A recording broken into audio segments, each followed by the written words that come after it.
Salut. Alors, je voulais revenir sur ma vidéo d'avant, sur le calibrage. Du coup, si t'as pas vu la première vidéo, bah regarde-la avant de regarder celle-là, sinon tu vas pas comprendre. Et si tu l'as déjà vu, bah tant mieux. Donc je voulais revenir sur quelques points parce que j'en ai parlé avec mon copain, parce que malheureusement lui il voit les vidéos qu'une fois qu'elles sont mises en ligne. Et du coup il y avait des trucs qui n'étaient pas très clairs.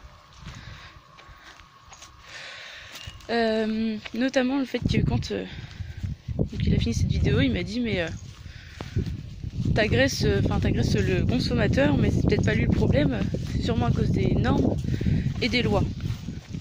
Alors, si j'ai agressé le consommateur, donc vous, c'est bien justement parce que c'est pas à cause des lois, parce qu'il n'y a pas de loi. Il n'y a aucune loi qui dit qu'il faut calibrer ses légumes. C'est devenu une norme, justement, c'est devenu la normalité de le faire, mais il n'y a aucune loi qui te dit que tu dois calibrer tes légumes. Personne t'a dit que des carottes devaient faire telle taille. En fait, ce qui s'est passé, c'est que justement, c'est les gros cultivateurs avec leurs machines, parce que les machines ne peuvent pas prendre toutes les carottes venant. Du coup, les trop grosses et les trop petites, elles sont en boycott. Elles sont déjà virées par la machine. Et c'est ce qui fait que bah, du coup, toutes les carottes sont de la même taille. C'est à cause des machines. Ce qui fait que c'est devenu une norme. Donc, le problème, clairement, bon, c'est pas les machines, parce que la machine, ils peuvent pas s'amuser. Enfin voilà, la machine, malheureusement, elle prend les moyennes. Donc, les carottes de taille moyenne, les carottes, ou les pommes de terre de taille moyenne. Enfin voilà, la machine, c'est pas de sa faute si elle prend que des légumes de la même taille. Le problème derrière, c'est vous. C'est qu'une fois que vous allez chez un maraîcher, sur le marché en fait, au lieu de prendre par exemple dans les pommes de terre, parce que ça m'arrivait souvent en vente, dans maraîchère justement, quand les gens veulent des pommes de terre, ils viennent avec nous montrer la taille des pommes de terre qu'ils veulent. Et ils nous en disent, bon bah voilà, j'en veux 1 kg, 3 kg de cette taille là. Et malheureusement, si tu le fais pas, bah, ton client il se barre et il va ailleurs. Donc t'es obligé de le faire à cause justement du consommateur. C'est pour ça que j'ai agressé le consommateur et non les agriculteurs, même si je pense que si tout le monde se met à boycotter les clients, il y a un moment les clients ils finiraient par comprendre qu'ils n'ont pas le choix.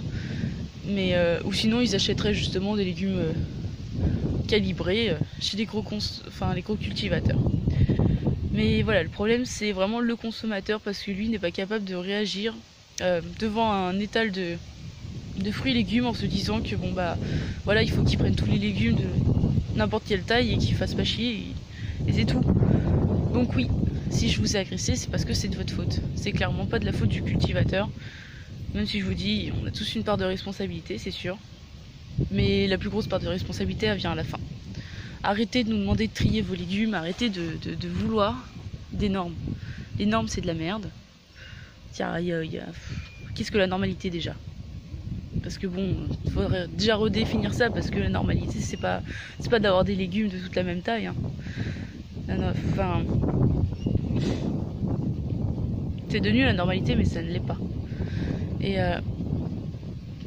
c'est vraiment un problème d'éducation maintenant qu'il faut rééduquer l'être humain à ce qu'est un vrai légume, à quoi ressemblent les légumes dans la vraie vie et pas juste ceux que te vendent les gros cultivateurs. Donc en général c'est dans les supermarchés que tu vois ça, que des légumes de la même taille. Et moi je trouve ça dommage. Il faut peut-être se poser des questions, parce que bon, on nique déjà pas mal notre planète à faire les cons. Si en plus on n'est même pas capable de réfléchir sur des choses aussi basiques, bah, c'est dommage. Bon, je voulais vous montrer très rapidement, parce que du coup comme je suis là, je suis partie faire du camping sauvage. Et donc ça,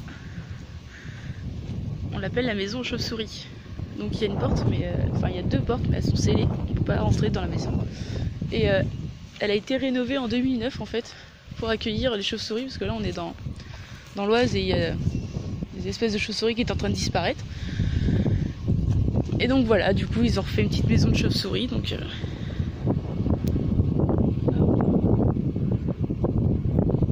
voilà. Pour pour protéger les espèces. Donc là il nous explique la reproduction, comment vit une chauve-souris dans l'année. Et ça c'est super intéressant, sur chaque vitre et sur chaque petite porte il y a un truc. Et après il nous explique justement comment elle rentre dans la maison. Je vais vous montrer parce que moi j'aime bien. Et puis voilà, je trouve ça sympa. Bon, je sais pas si vous aurez le temps de lire, mais au pire vous mettrez pause. Et donc voilà, il nous explique tous les moyens pour aider les chauves-souris. Hop. À ne pas disparaître. Parce qu'il faut pas oublier, les chauves-souris ça bouffe beaucoup d'insectes. Et c'est pas mal quand même. Parce que bon, entre le fait qu'on tue les oiseaux et les chauves-souris, il y a un moment, on va se retrouver avec plein de moustiques, plein de conneries. Juste parce qu'il n'y aura plus personne pour bouffer tous les insectes.